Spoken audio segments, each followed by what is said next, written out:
All right, I'd like to call our meeting on August 2nd of the Port Council members to order. Pursuant to section 20 of chapter 20 of the Acts of 2021 and in line with social distancing guidelines followed during the COVID-19 pandemic, all Port Council members are participating remotely in today's meeting because their physical attendance today would be unreasonably difficult. All Port Council members are participating in the meeting by the Zoom video conferencing app, and all members will be clearly audible to each other. As a result of members' remote participation in this meeting, any and all votes taken by the members today shall be by roll call vote. In addition, I would like to also inform everyone that Sean Driscoll, the authority's communications director, is making an audio and video recording of today's meeting. Is there anyone else making an audio recording of today's meeting? If so, please identify yourself by raising your hand, or if you're joining by phone, press *9 on your keypad. And when you are recognized, please state your name for the record. Thank you. Not seeing any. All right. Moving on to the first topic is approval of the minutes. Can I get a motion to approve? So moved. Second. All right. Let's get a vote. Joe Solito, Aye. Bud, Aye. Rob, Aye. Nat, Aye. and Mark. Abstain. I All wasn't right, at the Kate. meeting. Cahill approves. Thank you very much. At this point, we're going to move on to the manager's report or management report. Okay, so first off, mention who's in the barn here. In addition to Sean Driscoll, we have Mark Rosum, Terrence Keneally, Bill Cludia, Angela Sampson, Janice Kennefic, and Allison Fletcher. Morning, everybody. Morning. All right, first one is an update on the website. So while Sean is coming over, you'll have some updates regarding the developments, literally the developments that ADK has been making. Good morning, Sean. Anyway, morning. Sorry, 1 second. The actual Zoom window minimized.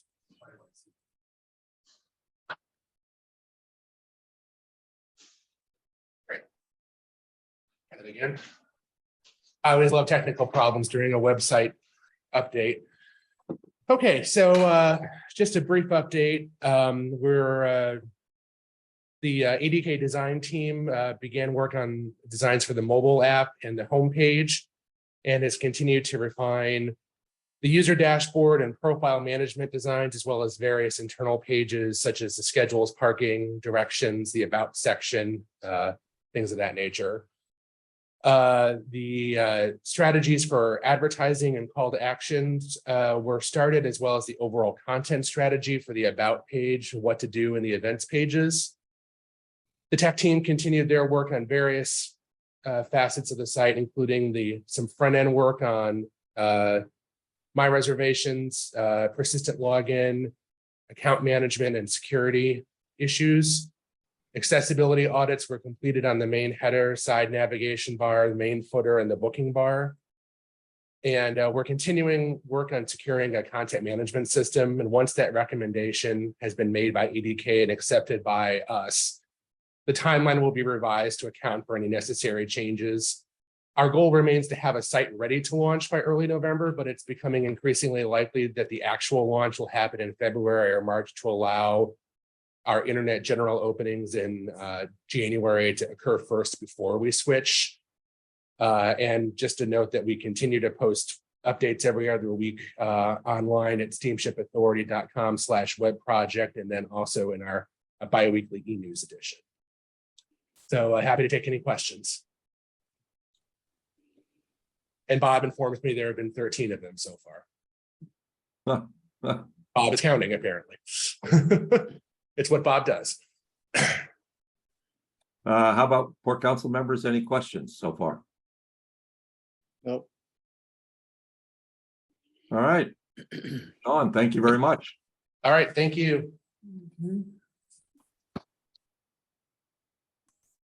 So next we have an update on the MV Katama Dry Dock. Give Sean a second here to pull up the presentation.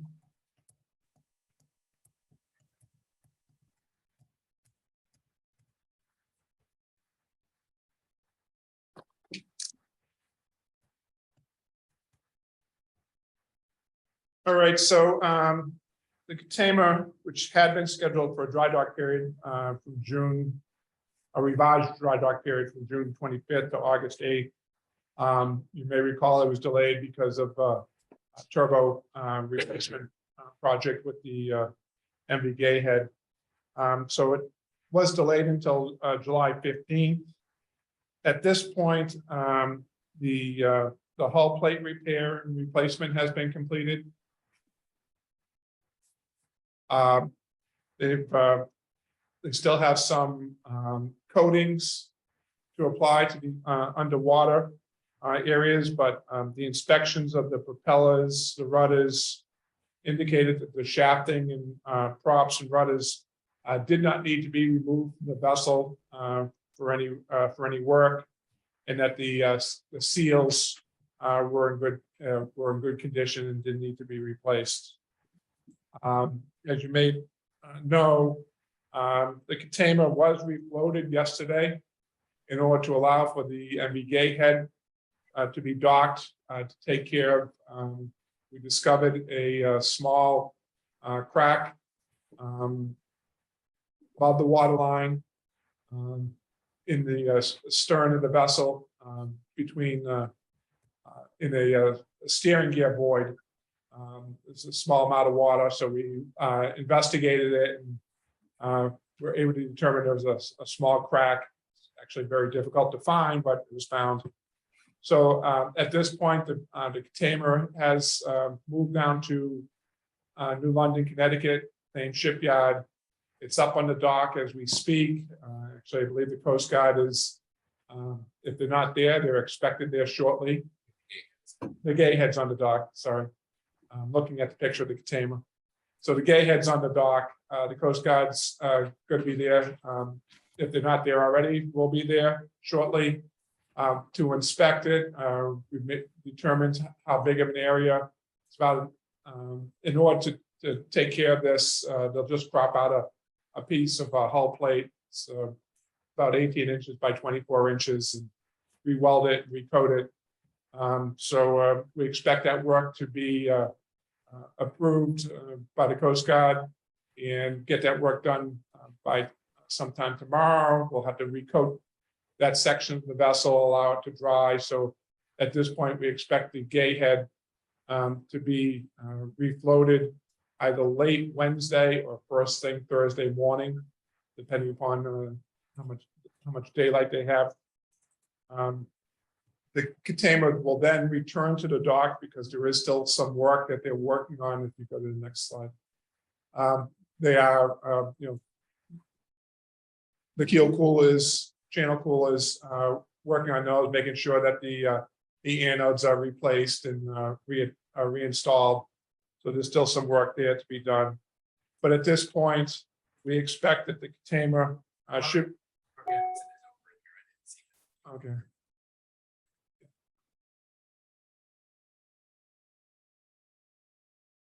At this point, we expect the Katama to meet the September 7th return to service date. Mark, are you there?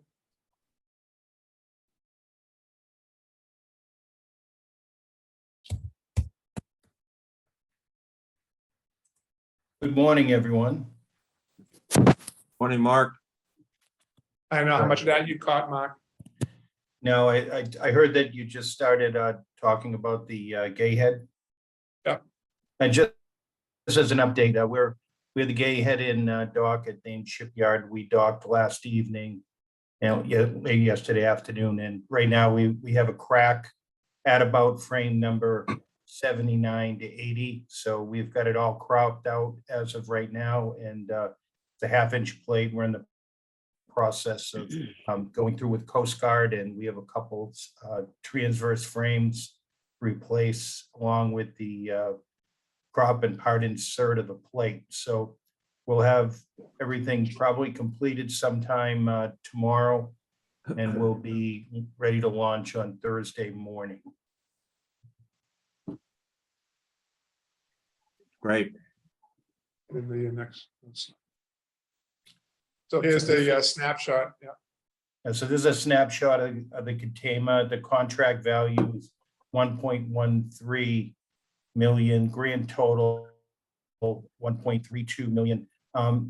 We're going to have a lot of credits coming back with shafting. We didn't have to pull any shafting this time around or rudder work, so that will be reflected in the next meeting. Thank you for that. I was going to ask you that.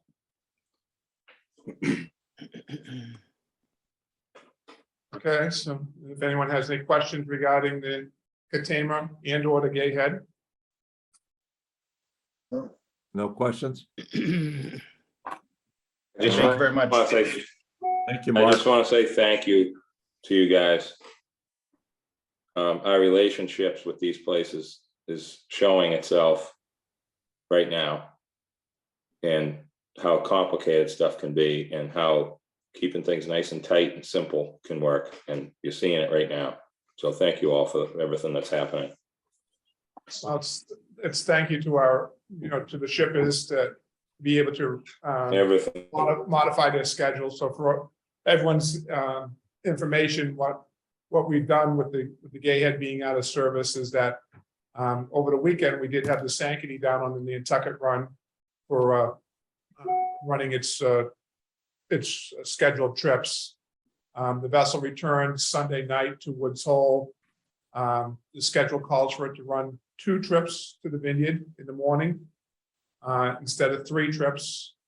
And then we're loading and going to Nantucket from Woods Hole to drop off shipments. They then make a trip to Hyannis and back. And then from at the end of the day, they go from Nantucket back to Woods Hole. So we did that yesterday. So in this case, the Vineyard ends up losing 1 trip, but with the lift decks, we're able to move, try to accommodate people. And on the Nantucket run, it's down one trip. We have 2 trips instead of 3 for the freight boats. So as you heard from Mark, we should hopefully have the boat back before the end of the week. So we'll get everything back in position. Again, thank you for our customers to be able to adapt and change their delivery schedules and things like that. So. Okay.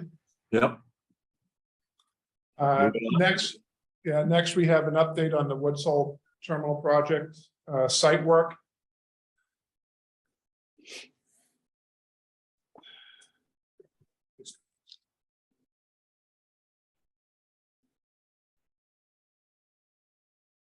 Second. So we want to share with the Port Council, what's going on here, starting after Labor Day, on what the project is doing. So we previously had awarded a contract. The board awarded a contract to Lawrence Lynch Corp. Out of Falmouth to do the site work. So the site work starts, with phase 5A, which is right at the entrance where the entrance, the traffic booth is located. So that area needs to be raised, and the curbing needs to be pulled back to get into the back. So we'll be temporarily moving the check-in booth while the site in that area is being built up. We expect that to be approximately 3 weeks of work in that area. And you can jump in anytime, Bill, that you have anything. So just recap the scope of this year's work, this phase work. On September 12th, Lawn Central's mobilized.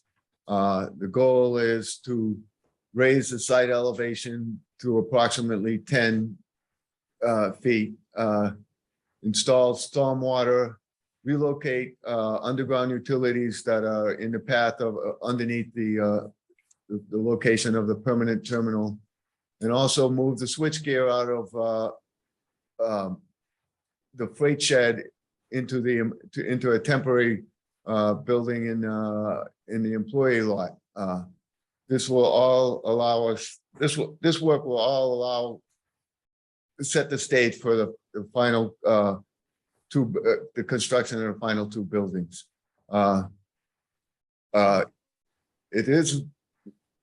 It has to be done in 6 sequences because of we're trying to keep 2 slips open and allow enough staging to load the boats. It is going to be disruptive. Plan on at the end of each phase, we'll repave that work site so that we can continue the logistics of operations.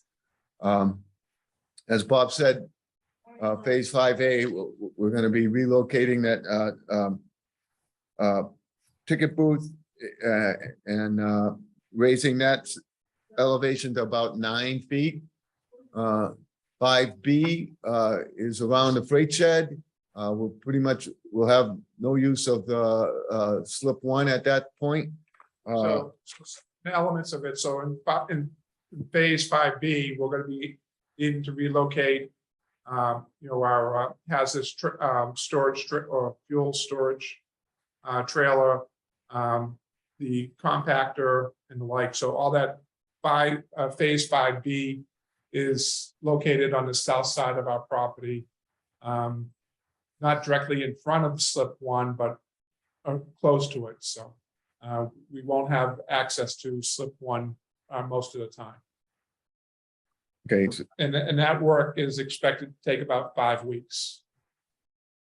and yeah, we're going up to 10. We're going up to 10 feet at that location, right at the freight shed.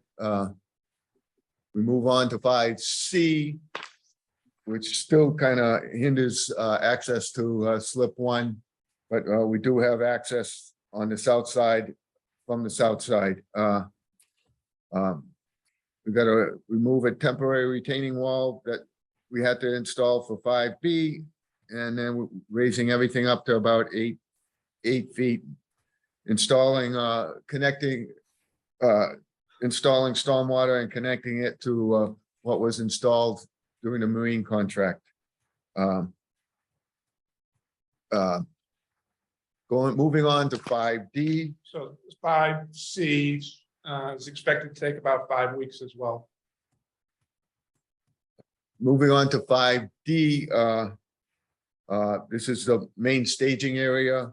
We're going to maintain access to the back lot by installing a retaining wall and having a roadway area there. It's going to take roughly 2 months, Bob? 6 to 2. I think 5D is expected to take 12 weeks. Okay. So that's going to be the most disruptive of the phases. We'll still be able to have access to the back lot just south of the temporary terminal building where this image is showing phase 5E. So that will actually be an in and out lane to get to the back lot at that location. But this is going to be, will be taking place a latter part of December into January and February. So as you can see, we'll be reducing quite a bit of our staging area to the point where we're still trying to evaluate how much space we're actually going to have to be able to stage vehicles, but we'll touch on that in a moment. Thank Okay, you. then moving on to 5E, we'll be taking out that access to the back lot because, and the access will be around where phase 5D was. We're raising that adjacent to the temporary terminal. And that gets raised to about 9 feet. And then the final phase, F, is in front of the temporary terminal. We'll be taking out, right now, there's it's kind of like a waiting area where the bus shelters are. The bus shelters are going to get moved to the south of the temporary terminal. And this area is going to be where the buses and temporary parking is relocated.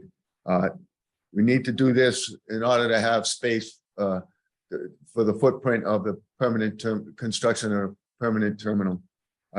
Along in this phase, the exit along Railroad Avenue will be moved to the west a bit. We are planning on meeting on it with the town on that as well this month. So as you can see, it's hopscotching around the site. It's going to be disruptive. I think we need to make some plans.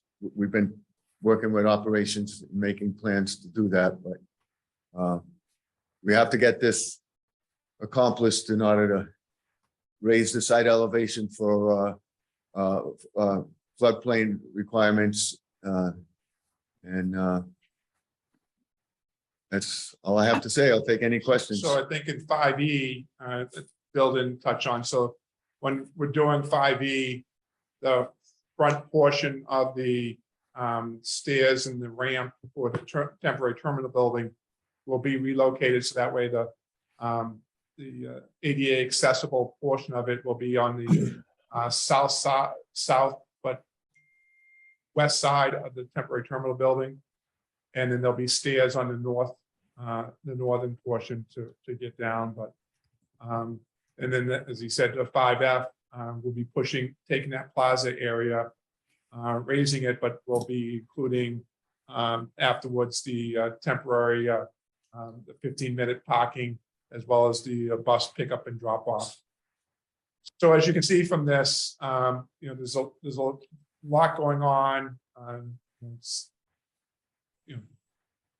No way around it. We need to be able to be doing this work, trying to minimize the impact. But during this, again, we're very concerned about the amount of staging area that we have. We're still trying to get confirmation on exactly where the limit of work is going to be on each one of these phases versus what we actually have down at the site. But we're considering whether we need to be going to reservation only during this construction period, particularly during 5D, or whether we need to be looking at staging vehicles here at Palmer Ave, whether they're standby vehicles or whether they're vehicles with reservations, and then have them dispatched from Palmer Ave down to Woods Hole to meet the vessels. So and it'll all depend upon what vessels are running at the time. So for instance, if it's the Island Home and we could be taking 60 cars, that impacts how many spaces are available for the freight boat that follows it. So we'll be looking at that, and we expect that probably at the next month's meeting we'll be coming back with a recommendation for the Port Council and the board to consider regarding a combination of standby, a reservation only, and off-site staging.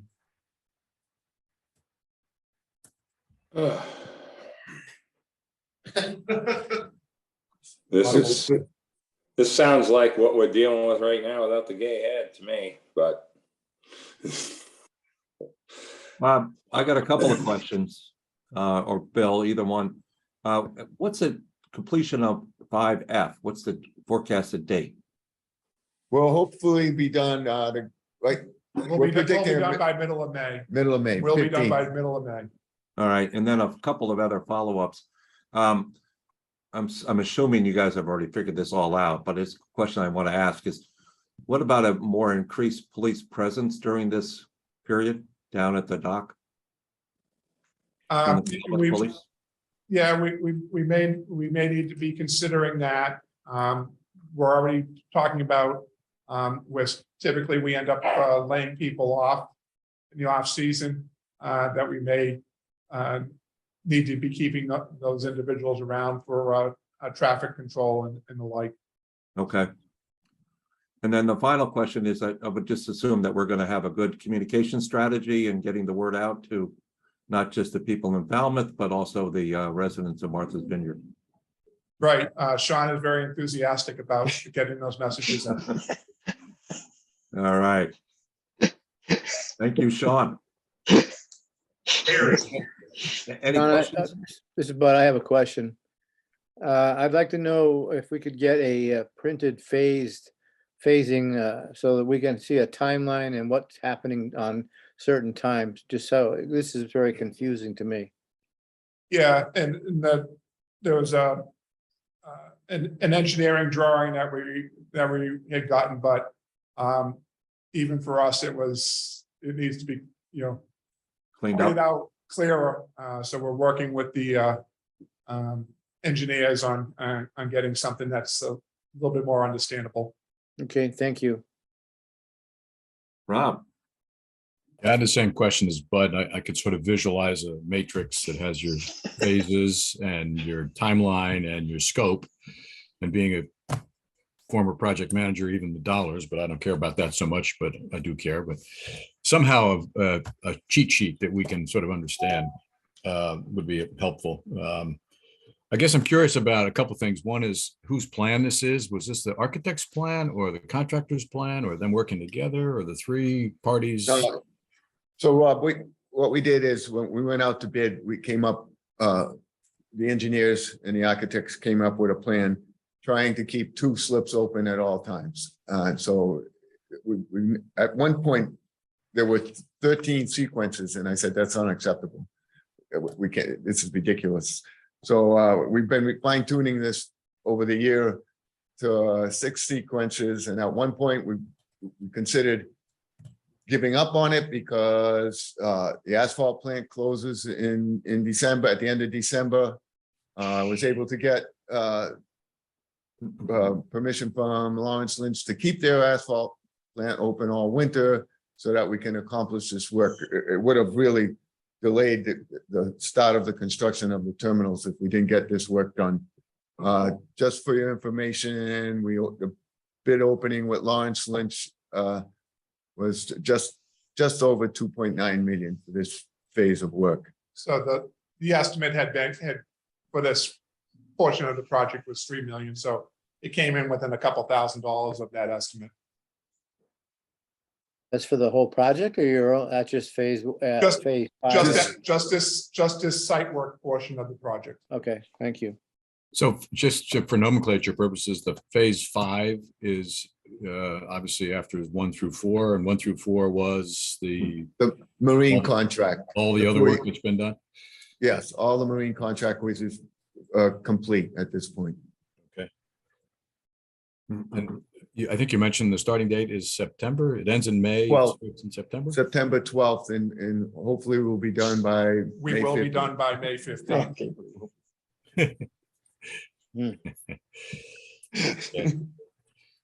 And is this going to be particularly noisy or anything else like that we need to think about? I don't think it'll be nearly as noisy as, driving piles and monopiles with a huge diesel hammer. And the other aspect of it is, whatever obstructions we hit underground, it's not nearly as complicated as working underwater. So, Yeah, I think just reinforcing John's point about the whole communications aspect of this, lots of nuances. Yeah, so we do anticipate that come right around Labor Day, we'll be restarting the weekly email notices that we send out regarding what's taken place and what is expected to take place in the following week. Great. Okay, thanks. I just had thought of one last question, Bill. Traffic around the circle going around up to Railroad Avenue will not be impeded at all? It's gonna have to be redirected. So so we'll be using slips 2 and 3. So there'll be a time period there where they will, all that traffic will need to be diverted towards Railroad Ave, although there will be one lane accessible on the south side up by Cowdery at all times as well. So, but it's just a matter of navigating around the limit of work that needs to be done. So it will be impeded at some Yeah. point? Yeah, and that's probably if we need to hire additional police details, that'd probably be the location that we'd want them to be situated at, to be directing the traffic up the hill. Got it. All right, thank you. Okay, thank you, everybody. Thanks, Bill. Thank you, Bill. Thank you. Treasurer's report. Mark's on his way up.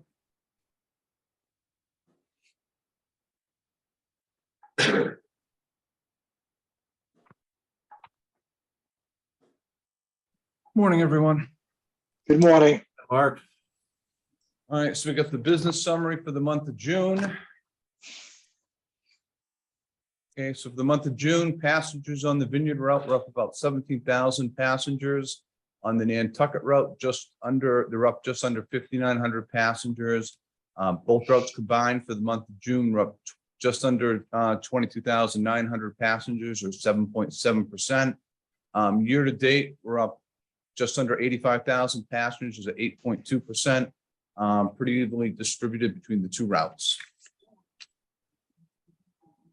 Here's a graph showing the monthly comparison of last year to this year. Okay, so the vehicles under 20 feet, for the month of June, we were down 1,300 vehicles on the Vineyard route at 2.5%. Primarily is the standard fare vehicles, as you can see in the top line. On the Nantucket route, we're down 442 vehicles or 5.5%. Again, it's the standard fare vehicles. Both routes combined for the month of June were off 2.9%, or 1,757 vehicles. Bringing the year-to-date total, we're down for the passenger vehicles of 4,916, or 1.7%, 1.9%. And again, pretty comparable percentages for both islands. Excuse me, Mark, can I ask a question if it's all right? John? Absolutely, absolutely.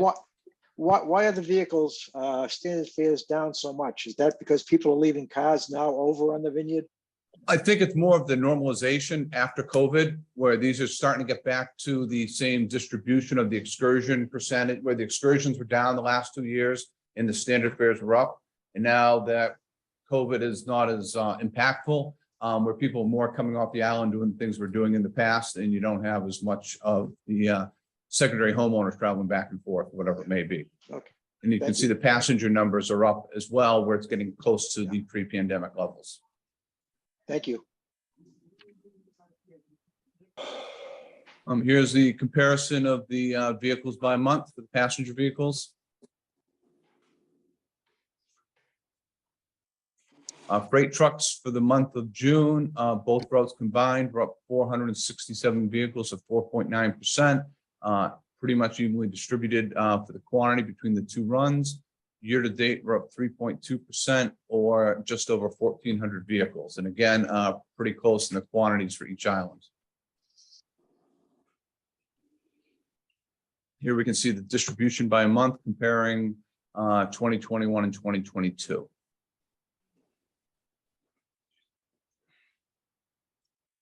Cars parked for the month of June, we're off 188 cars, or 1.2% on the Vineyard route. We're up on the Nantucket route, 262 cars, or 6%. And both routes combined were virtually flat, or up 74 cars, or 0.4%. Year to date, both routes combined were up 8%, or just under 4,300 cars, where the majority of those are on the Vineyard route.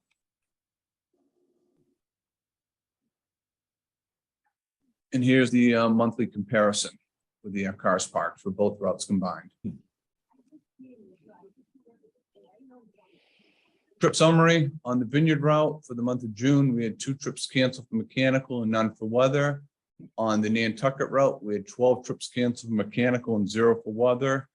Bringing the year-to-date total, we have 67 trips canceled for mechanical, 227 for weather, and 134 for traffic purposes.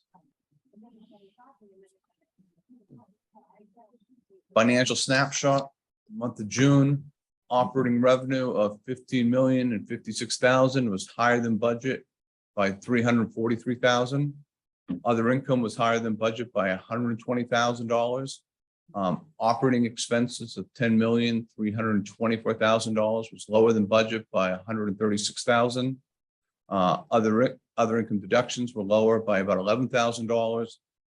Putting this all together, our net operating income of $6,867,000 was higher than budget by about $610,000, which brings us year to date through June of having a net operating loss of $2,113,000, which is lower than budget by $1.6 million. And we'll expect that number to get closer to budget as the year progresses. So operating revenues, as we talked about before, the automobile revenue, not only down quantity, we're down with the standard fare, which pays the higher rate, and that's where you see the automobile revenue down. So for the month, we're up $343,000. For the all operating revenue, we're up $343,000, with the automobile revenue down $383,000. Year to date operating revenues up just under $1 million, or 1.9%. And that's compared to budget. Here's a breakdown of the operating revenues, not only for the month of June, but year to date through June. Okay, operating expenses for the month were down $136,000. Maintenance expense was down $164,000, and that's really the timing, as Bob mentioned earlier, about between the Gay Head and the Katama and the dry dock and repair schedule. So through the next month and a half, that should normalize out with those two. Fuel expense for the month of June was up $125,000, or about 15%. We budgeted $2.49, and it came in at $2.83 a gallon. Year to date, the fuel's up $289,000, or 8.5%.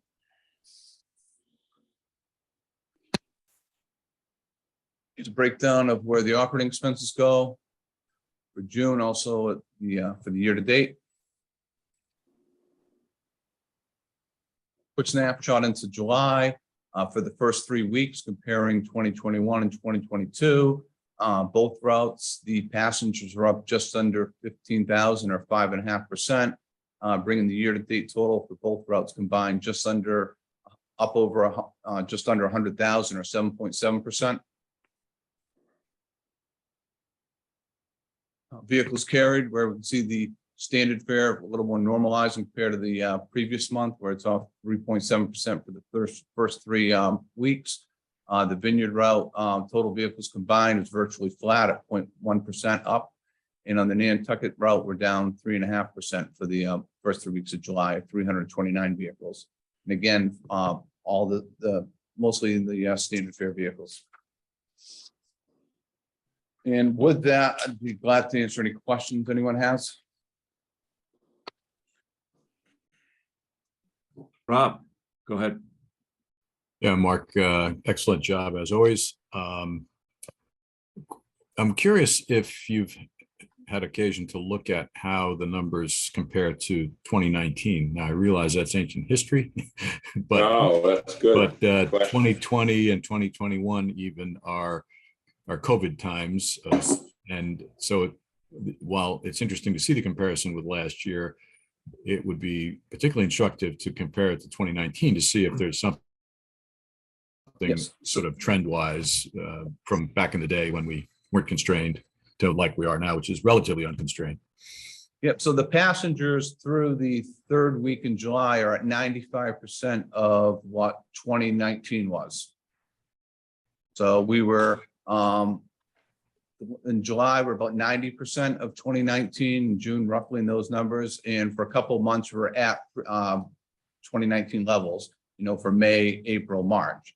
But the last couple months, we saw them not quite at that 95%, so it brought the average down. So for next month's meeting, I'll put up a chart comparing for the vehicles as well as the passengers, how 2022 is comparing to 2019. But for the passengers, we're about 95% of what we were through the first 3 weeks of July. Okay, that's really interesting, and that would be good to see. I mean, our numbers tend to be somewhat predictive of the economy, and it's hard to really assess that comparing it to last year or the year before, but maybe more so to 2019. Yep. So In the vehicles are would you at or exceeding 2019. would you say that at 95%, we are still reflecting some COVID resistance, or do you think we're just not getting as much traffic as 2019 because of some other variable? I mean, I realize that's an impossible question to answer, but what's your thought? It's really tough to say with the travel patterns in the economy. So I can delve deeper into it because we saw the parking numbers are up from where we thought they'd be forecasted on the budget. And even with July, depending on how the weekends fall, mapping that out, that can make a difference of a couple thousand people just having one extra weekend in that time frame. Yep. Okay, thanks a lot. That's really helpful. Be interested to see those numbers next month. Any more questions from the group? Oh, Rob stole mine. All set. Mark, thank you very much. Thank you. Take care. everyone. Always a good job. All right, old and new business. All right, so for all the new business, in your packet, you'll see a draft of some proposed goals for myself for 2022 through June 2023. So quickly, starting off with the complete phase 5 of the reconstruction of the terminal, which is the site work, as you just saw, to be completed. Bill's still in the room, so May 15th.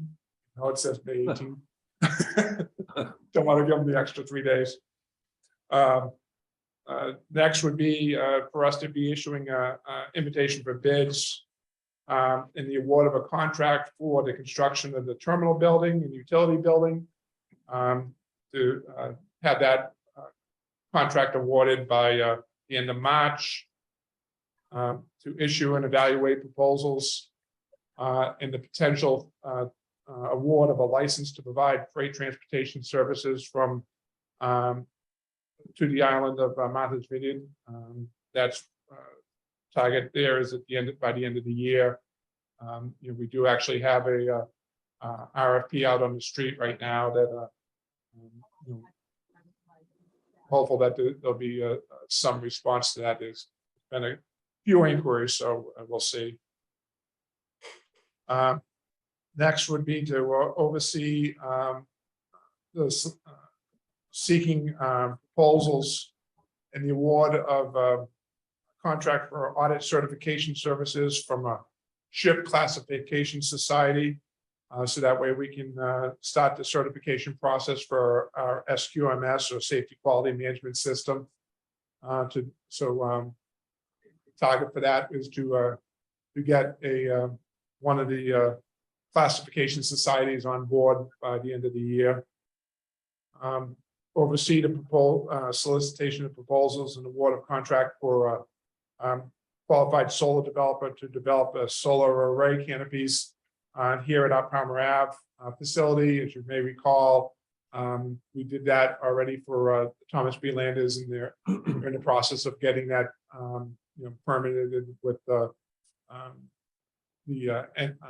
Eversource, which has been looking at more of a global plan on how to accommodate all these solar arrays. So we want to get Palmer Ave in the queue as well, so that way they address for them to be able to take the energy that the array would generate. Also have to oversee in the development of the updated redesign of the website and development of the mobile app. We have here is March 31st, because as Sean pointed out, that if we're not at, you know, comfortable position come November 1st, it will make more, more sense from our customers' perspective to hold off until after the summer openings in January to roll out the website. So, but we're still working on moving it along as much as we can. Next is to complete an evaluation on alternatives for the authority's vessel replacement program by the end of the year. As you recall, we've now had the useful life survey done of the vessels. We've had the alternative propulsion study completed for the vessels. So now it's up to staff to come back with a proposal in terms of what our recommendation is in terms of vessel replacements. Next is invitation for bid and award of a contract to incorporate the HMS Consulting recommendation on a strategic planning. That would take place before the end of the year. Then again, follow up on pursuing federal grants and to be working to improve our community relations with public engagement and effective communications. Now, there are a number of other items that, relatively good size items coming up here within the next year that I think kind of fall under the general, in some aspects, the day-to-day operations of the authority, but I'll just point a couple of them out, whether the Port Council wants to consider adding those as specific goals or not. But we're looking at a dredging program. We've been getting the permitting to do a dredge over at the Nantucket terminal. As part of that dredging program would be to build some to work on the face where the barges are, because the barges would not be able to access the face of the terminal during the dredging. So at the same time, we're looking at some mitigation methods there to try to minimize the damage that the barges cause at that facility. So that'd be one thing. We expect to put that out shortly.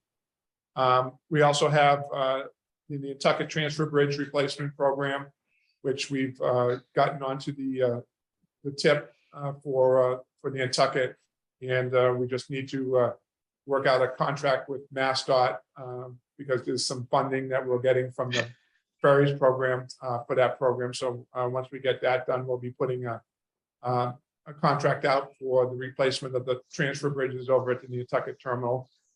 So that's another project.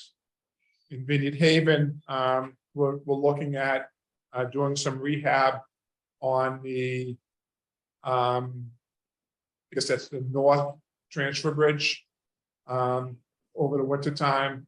So it involves actually stealing the transfer bridge from Oak Bluffs, putting that in place in Vineyard Haven, and then rehabbing the one and then bringing it back. So that's another project that we have. And then another is our capital project in terms of signage and communications, and we're working on that. So I bring those up if the Port Council want to consider adding those, or whether they feel those fall under some of the day-to-day duties that we normally would be dealing with. So I'd be happy to hear from the Port Council members on that. Open it up to questions. John, Nat had his hand up first, Joe. No, let Joe go first. It's All okay. right, Joe. Joe. Go right oh, ahead. thank you. That's all right. I was just wondering, I didn't see anything in there about the implementation of the COO having a grant administrator.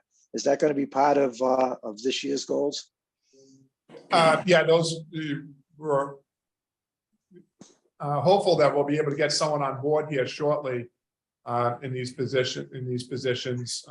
Clearly, typically we haven't put specific hirings on the agenda, on the goals. But again, if that's something that the board council wants to recommend, that we'll bring that to the board as well. You know, if I can make a comment, at this point, I would support what Joe had to say. I know it's of importance, so I'd like to see that included. Is my opinion. Anyone else with questions? I think Is it- Matt had a question. Yeah, I got a couple things. So if I had my way, I'd remove number 8 completely, or make sure we don't get too far into the weeds with more confusing and, you know, unnecessary evaluating when we already kind of know what's going on. Okay, that's my first thing. Second, If number I could just, 7. I'm sorry, just to expand on that a little bit, Nat.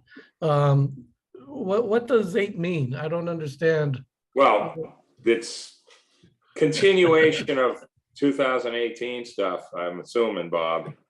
Yeah, so the HMS report I had included as one of the last pieces of it is that the authority needs to be more active in developing a strategic plan.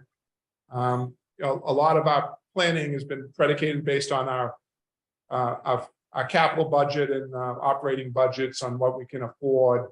But the recommendation there is to be working on getting a more formalized strategic planning taking place, looking at, you know, a 5, 10, 20-year type look forward as to what direction we should be going in. So that will involve a lot of community input as well as you know, the board and port council's input. We had started that back in 2020, and then COVID hit, so we put that on hold. We have since dusted off that RFP. So just a couple minor updates that we had to do, and we actually do have that out on the street currently. So why don't you just reword it to say, hire a consultant to assist the steamship authority in developing a strategic plan? Yeah. Matt, would that work for you? See, okay, I don't want to, I am so busy, I don't have time to talk about all this, but I'm gonna do the best I can to keep it short, John, before you give me the hook, okay? So I'm just, you know, we've come a long way since April of 2018, haven't we? Okay, I think we all know the reality. We got a good group here. What we're dealing with right now with the gay head should be like this big wake-up call of like, we got some great people here and we have a lot of internal institutional knowledge of how to deal with something like this. This isn't something you can plan for and have some fluffy department that says, this is what we're gonna do when this happens. It just doesn't work like that, okay? And I've seen it with Nantucket and how things are. We have a strategic plan here at Select Board, and some of it shouldn't even be there. Okay, what I call it is the strategic predicting plan, not plan. You're predicting what's going to happen. You don't really know. Once you go out 5 years, things get a little, you know, we built a terminal in Hyannis the year the fast boat started with the Highlander, and no one ever talked about fast boat steamship. Think about that for a minute. Never was even mentioned in 1996. So, hello, you know, there's a lot of hard things to figure out. So I would be careful how far we go with that. Maybe come back and sort of restart it a little bit more practical, Bob, so we don't spend a lot of money on new people telling us what to do, okay? So my next thing is number 7.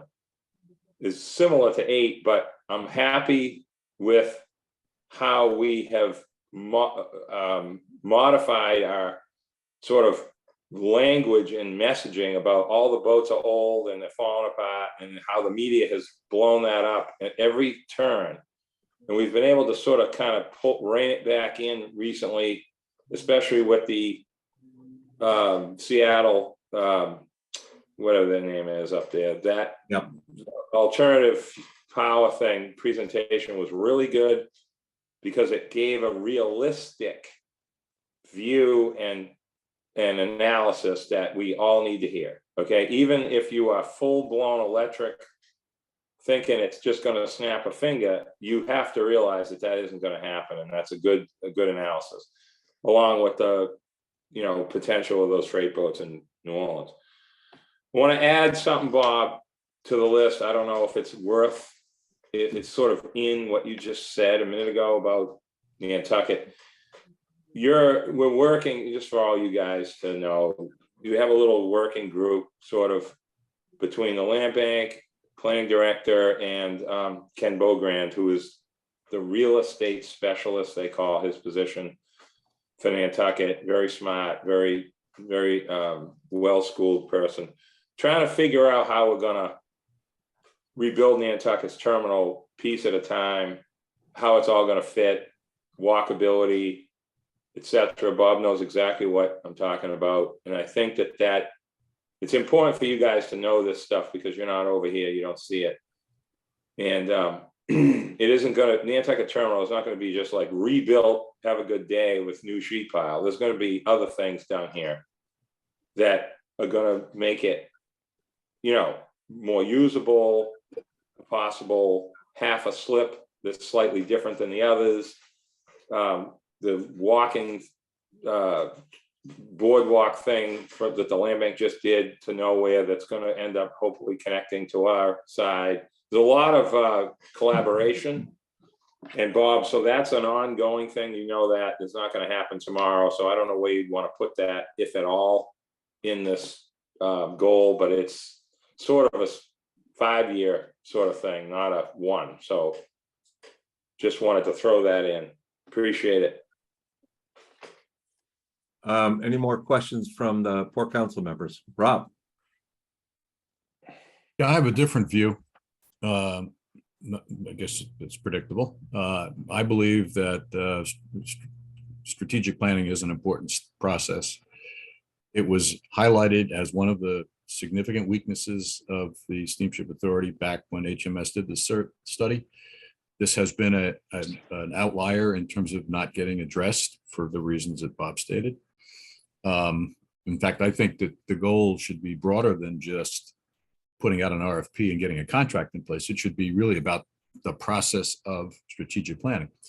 And I think, Nat, you actually agree with me, even though you're not, you might be grudgingly so, but things like, let me just finish. Things like fleet renewal, putting solar panels on, a New Bedford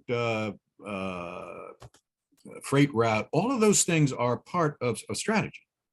And instead of doing them on an ad hoc basis as they sort of percolate up, you like to try to have a way of embracing those things in a holistic way. That's what strategic planning is. And it can be very practical. I agree with you, Nat. It's not like what's happening 10 years from now, but it's certainly what's happening in the next 3 to 5 years. And so I think it's a really important process. I think there's a lot of strategic planning built into the goals here because we're talking about things like freight routes and stuff, but it needs to be kind of coherently put together. And I think that's what the consulting advice is going to be. I would also suggest that at some point, and maybe it's not this year, we should look at all of the advice that was given by HMS and Gloston in that report and all the steps that we agreed to taking and see how we're doing.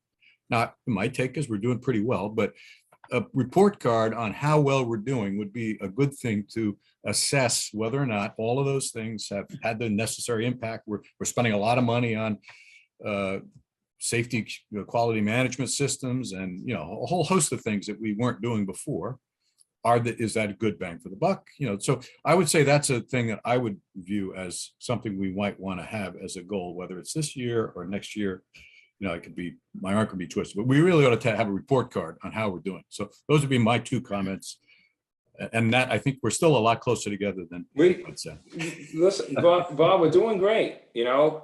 I just believe in reality, and I don't like reality to go undiscussed or unnoticed or unreported. And right now, the last 4 years, we could do a whole evaluation on boats, how reliable they are, how much maintenance we do.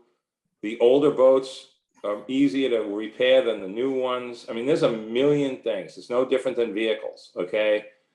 And we have a great system here, and I just don't like commentary going out by certain statements that get said, just like the Martha's Vineyard Airport the other day with that comment that they made, but didn't really realize what was happening. Everything gets blown up. And it's not just here. It's happening with every community, every board that's regulatory. And we have to find a way to be in the 21st century, but in a realistic sort of way of handling things. We're like a private company that's public at the same time. It's something that's unique and it works so well, but it's very hard to message. Especially now, everybody wants everything in 2 seconds, like instantly. I just can't, I still can't believe that there's people that think we should have a fast boat to Martha's Vineyard from Woods Hole. I still actually think that is something that I think is made up, but it's amazing that even was even brought up in public. So I just, I'm sorry to sound like this, but I have been through an awful lot. And I know what I'm talking about, and our team that we have here right now is really good. And a lot of it is a result of HMS in some areas, Rob. However, it always boils back to institutional knowledge, people stepping up, people that know what they're doing, and goes back to the old ways of doing things sort of mixed together with new ways. And that's, I can't help it because that's the reality of the steamship. I think this is one of those moments where you're both right. Yeah. So Rob, I would agree with you. You guys are actually in agreement. How about any further comments? I do want to circle back to Bob's original question, but let's take some more comments. Mark, you've been patient. Yeah, I would just one specific question for the RFP development for the freight service to Martha's Vineyard. Does that contemplate going through New Bedford? It just specifies off Cape. All right, excluding Fairhaven, as we know, because of the special act prohibition. Yeah, we can't operate out of Fairhaven, correct? Okay. And I would just like to voice again my support for the strategic planning effort.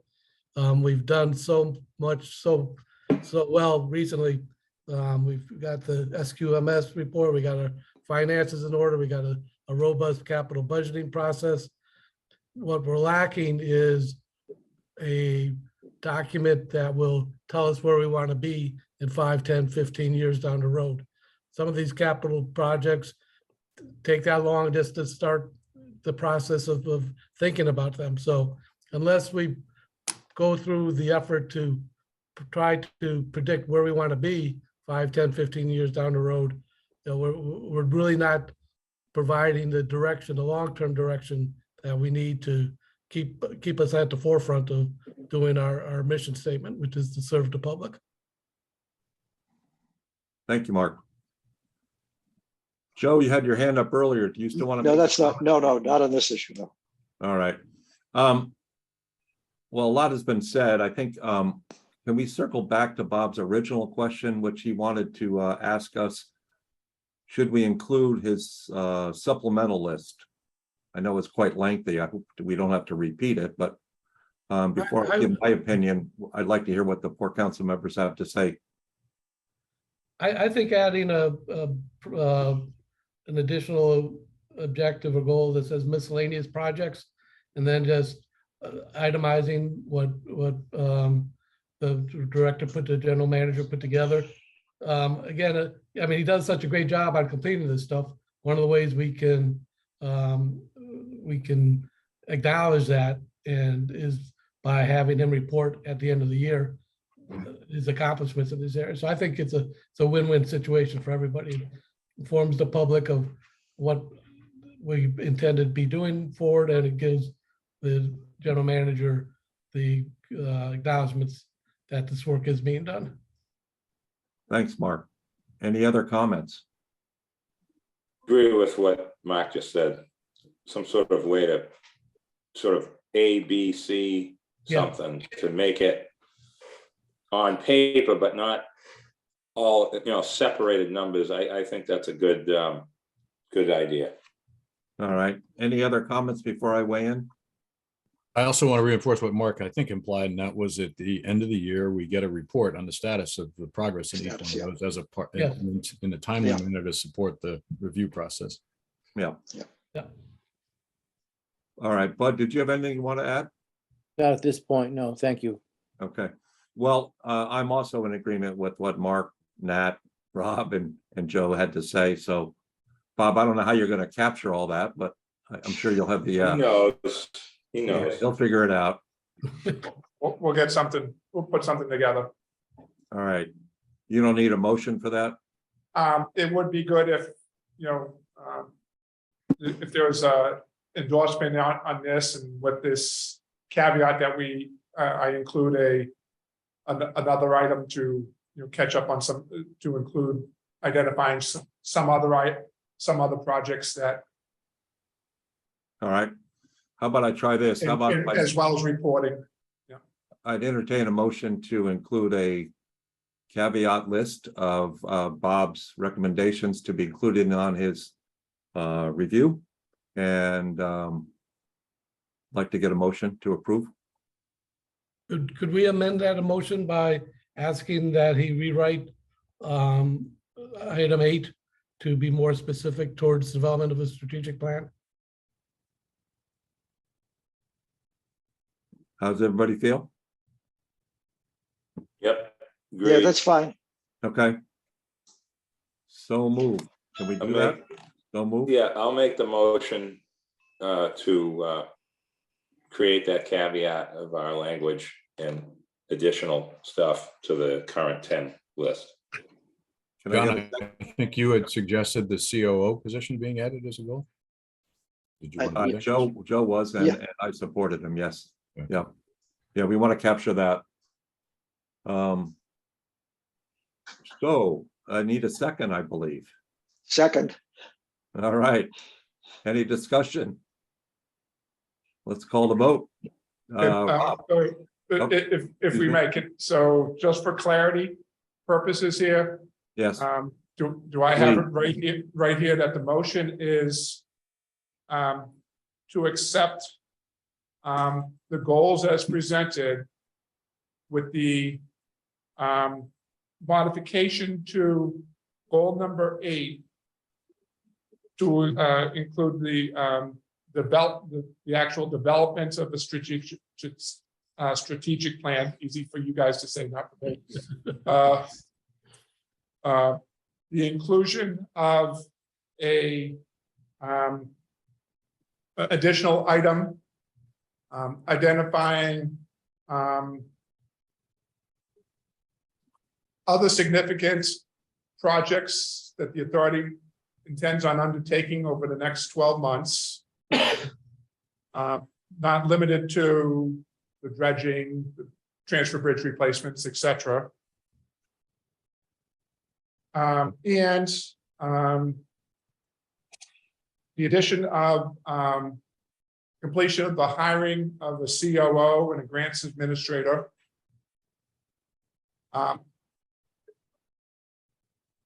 And a requirement for reporting on each one of these goals on a periodic basis.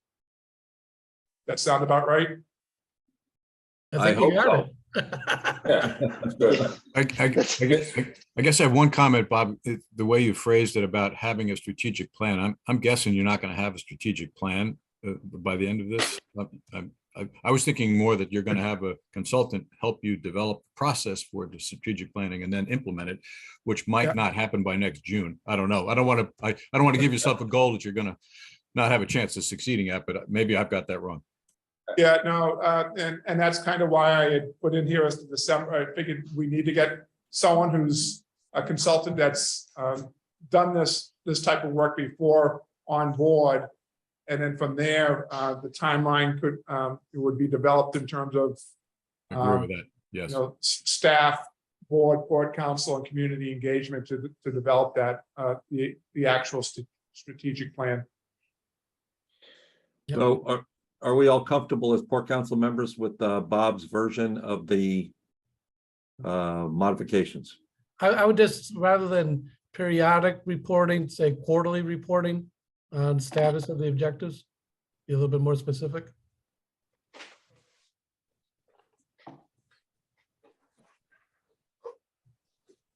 Bob, you all right with that? Yep. All right. Call to vote. All right, Mark. Yes, All right, Rob. Aye. All right, Nat, Aye. Joe, Aye, and Bud, Aye. and Cahill, aye. Thank you. Thank you. Bob, do you have any more new business you want to bring up at this point? I think there's some other things we do want to discuss. Yeah, that's it from me. All right, Excuse me, one more thing. Sean just reminded me.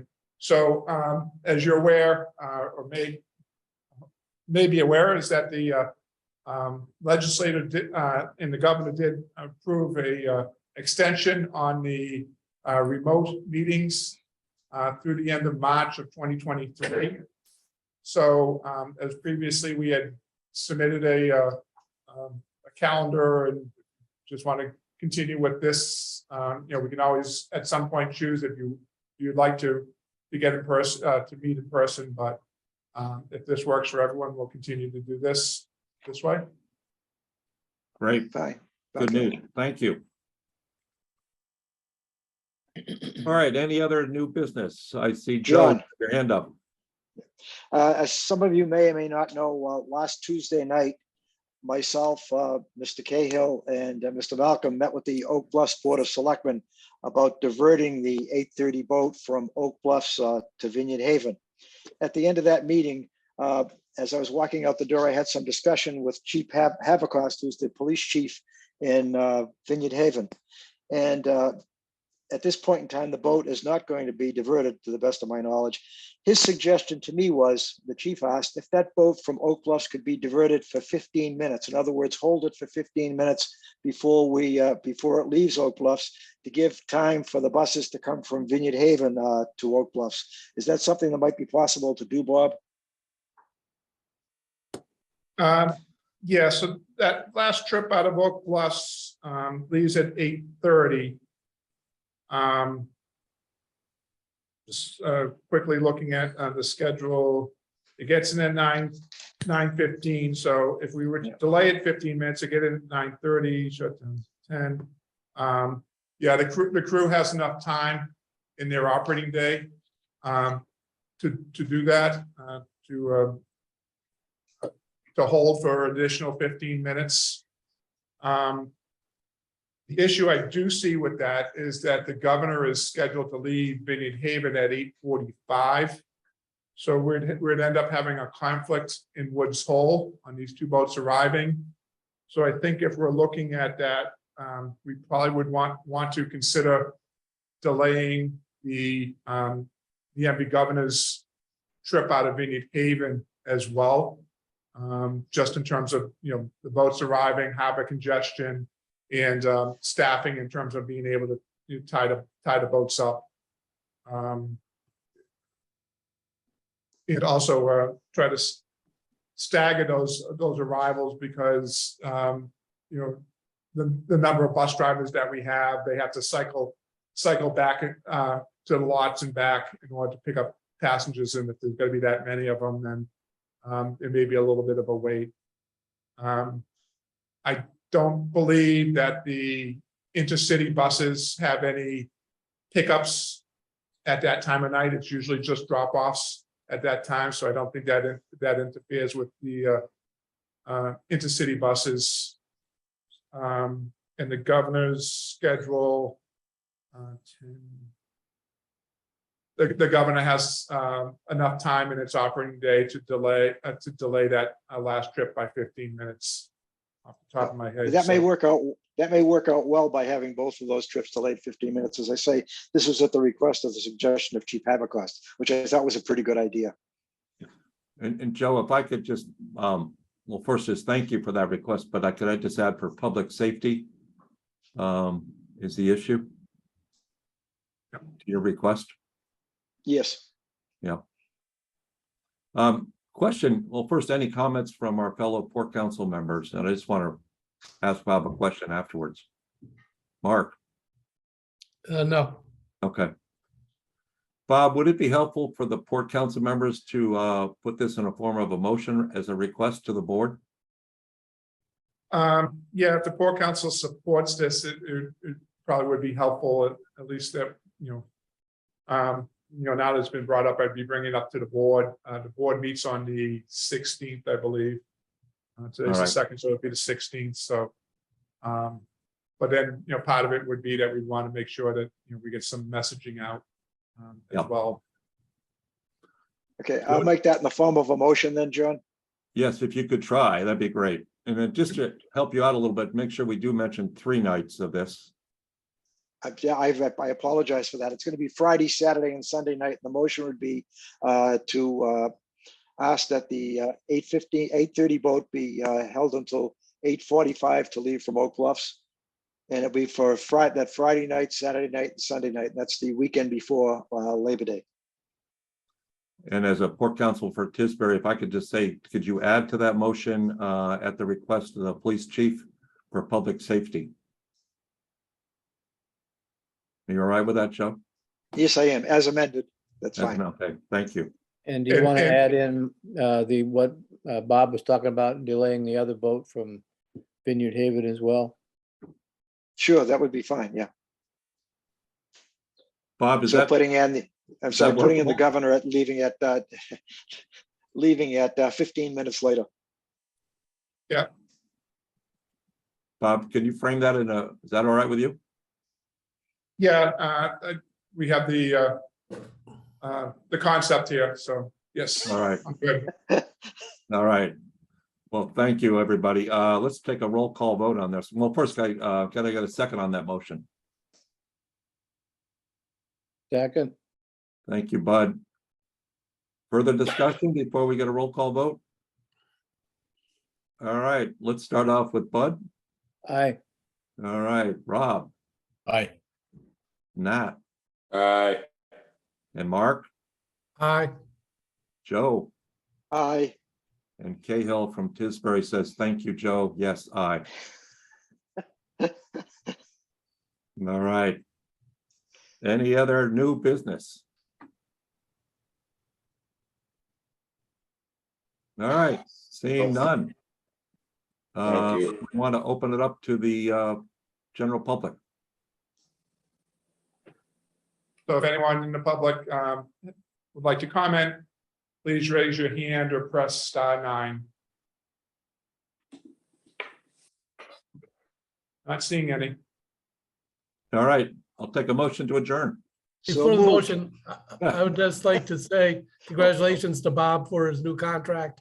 It's well deserved, and thank you so much for your willingness to work with us for another 3 or 4 years. I'm not sure how long the contract is, but congratulations. I'll second that. Yeah. Likewise. He's Thank you. working as long as I am. I hope. All right, take a motion to adjourn. So moved. Second. All right, Bud, Aye. Rob, Aye. Mark, Aye. Nat, Aye. Joe, Aye. and Cahill, aye. Thank you, everybody. Thank you. Thank you, Have a nice Bob. morning, everybody. Yep. Thank you. No.